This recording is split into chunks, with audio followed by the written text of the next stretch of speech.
Welcome to You Multicultural and Doc Talk Manitoba project. This is your host, Jyoti Kelsey, and we have Dr. Denise Koh with us again today. Welcome, Dr. Denise. Thank you again for taking your time out and sharing quite a bit of information with us. Dr. Denise is Chief Occupational Medical Officer at Workplace Safety and Health Manitoba. I will give you a minute to introduce yourself and please let us know what you have been doing in the background to make sure that we are safe. Okay, sure. As you mentioned, I'm the Chief Occupational Medical Officer, which is out of Workplace Safety and Health, which is part of our Manitoba government. I'm also a Medical Officer of Health, which is part of Population and Public Health, which is part of Manitoba Health. So again, part of Manitoba government, but just from a different department.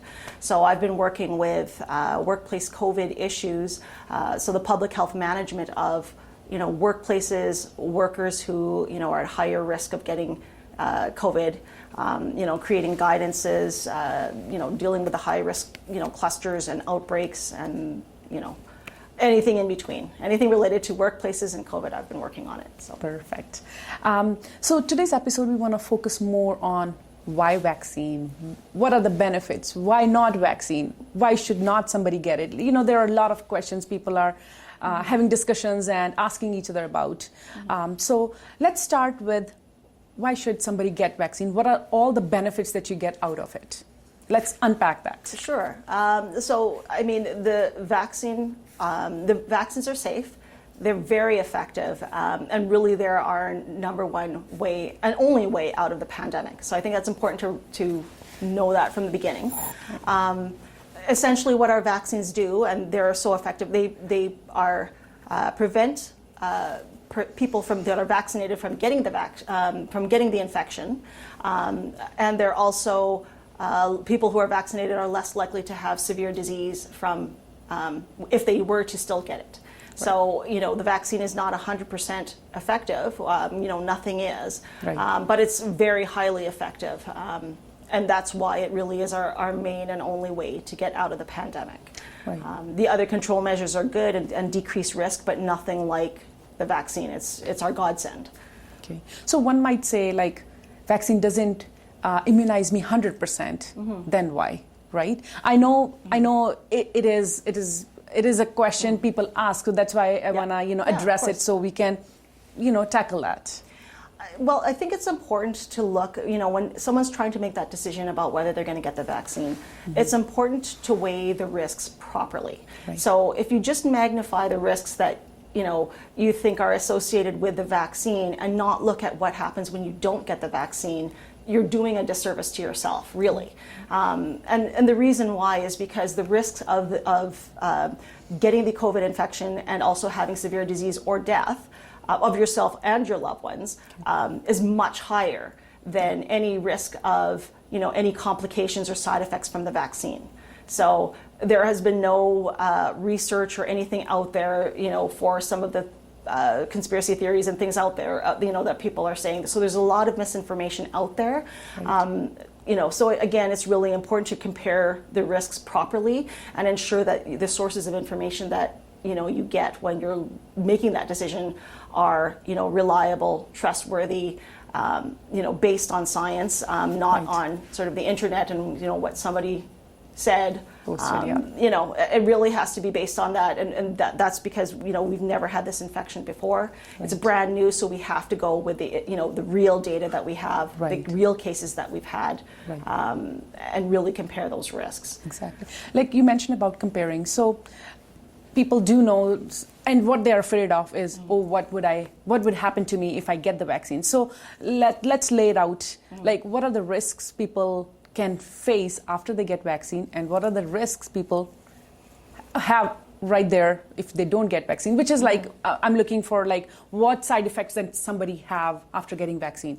Are they even that big that they should completely opt out the vaccine, right? So maybe let's mention those exact symptoms that you get. Right. So with any vaccine or treatment or medication, even like Tylenol, there's always a risk of getting or having a reaction. So an anaphylactic or allergic reaction to that, some kind of component within that, in this case, we're talking about vaccines. Right. So that's probably the biggest worry that we have, but that's why, we've done the safety studies that are related to that, that all gets taken into account before they're even approved, right? And we have approved ones in Canada, so we know that those are safe. But there is still that option or the potential for someone to have an allergic reaction. Right. Very, very unlikely, very rare, still a possibility. Usually what people have are more local effects. So, some soreness in the arm where they're getting vaccinated, can have some muscle aches, headaches is one thing that we've heard of. Fever is another one. Feeling very tired and dragged out. Generally, those last less than 48 hours. Mm-hmm. So those are the main ones that we're seeing. If anything, and you really have to compare that experience with the other side of the coin, which is, if you get COVID. Yeah. We really don't have a good treatment there. Right. So you're kind of on your own. And so you're basically, you have to really compare the two options and really decrease your risk overall. Right. So I was going to say, you might have colleagues or you yourself may have at some point seen somebody being affected by COVID, or maybe if you can share as to what that experience was like, seeing it from the outside, being a third person looking at that. I know it's been tragic because I have had my friends or relatives who have gone through this, and they do say this is not something you want to wish on anybody, right? Yeah. So do you have any story to share with us? Sure. I haven't been, with the pandemic, I haven't been working, directly in healthcare or treating patients, but, I have many colleagues and friends who have and do. And essentially, it's completely demoralizing because these are preventable deaths and severe illness. Yes. So I think the experience from the healthcare perspective is very different because we see how bad it is, but also, the tragedy of the whole thing, of the fact that it was preventable. That's the big thing. And so, and some people are, so invested in their, conspiracy theory or whatnot that they, even while they're, dying of COVID, they're not even acknowledging or believing that they have COVID, which is, just, terrible.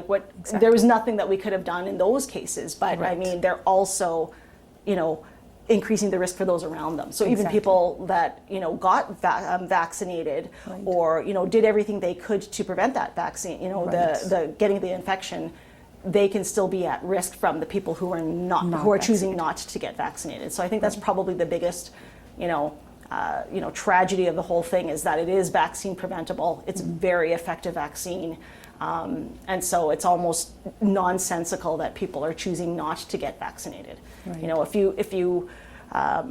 If you had a child and or you had loved ones and you wanted to do the best to minimize that risk of having a very painful and difficult death, why wouldn't you take that? 100%. The vaccines are really, that's the godsend that we're praying for. Essentially, or if you look back at the beginning of the pandemic, people were praying for something to get us out of this, and that's what the vaccines are. Yes, and so, that's what gets you in restaurants. That's what gets you in public places, right? So it's a ticket for you.